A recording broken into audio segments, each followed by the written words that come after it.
participated as speakers and attendees this weekend. I know it's always a great context to brainstorm and form ideas about how to start companies. I want to just make some brief comments today and then really make it as interactive as possible and open it to questions.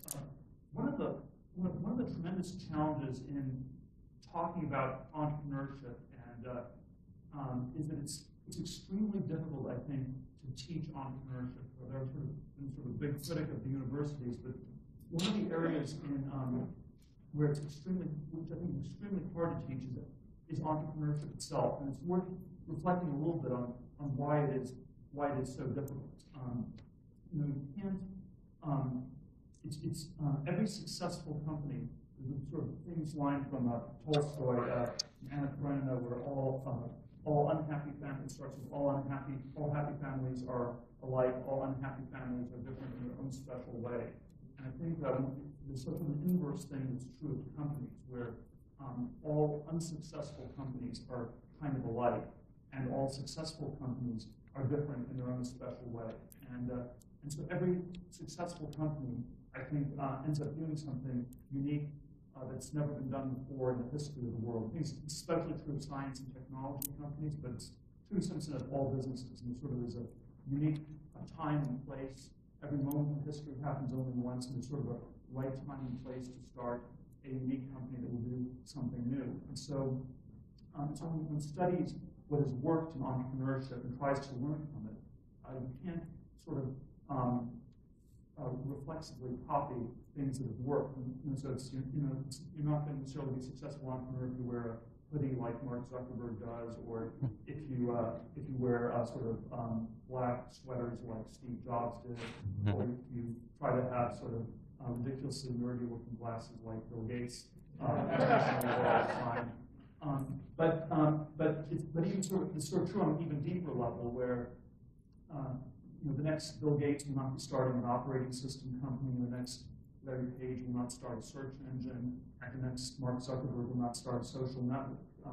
In some ways, it's sort of not true to trying to learn from these people by copying them on the level of these companies. And so I think this problem of originality is sort of a very deep problem. That's when we're taught in school, you're normally taught that the truth is something that everybody understands to be the truth. The right answers on tests are the answers that everybody knows to be the right answers. But when it comes to starting great new businesses, the correct answers, in some sense, the answers that people have not yet discovered. And I've often tried to get at this through several different types of questions. There's the business version of the question, which is what great company is nobody starting? There's a slightly more intellectual version of the question, what is true? What do you believe to be true?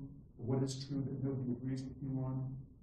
And these kinds of questions turn out to be sort of surprisingly difficult for people to answer, and they're not the kinds that we're used to trying to find answers. And I think that in some ways these are the kinds of questions one should try to come up with in starting companies. The thing that I always try to stress is the need for radical uniqueness in successful businesses. And I want to just briefly get at this uniqueness idea from two different angles. One is sort of microeconomic, and one is a little bit more sociological, and then just really open it up to a broader discussion. I taught this class about a year ago on how to start businesses, and try to sort of use it as an opportunity to organize all the material that I knew and learned over the many years. But I think if I had to sort of summarize it to the one most powerful idea in the class was that I think there are two kinds of companies in the world. This is in my mind the most important business idea that people do not talk about. So I think there are basically two kinds of companies. There are companies that are monopolies and they make money, and there are companies that are not monopolies and they compete and they do not make money. This distinction is very fundamental, and it's not understood very well, because the people who have monopolies will pretend that they don't, for reasons that you may reflect on for yourself.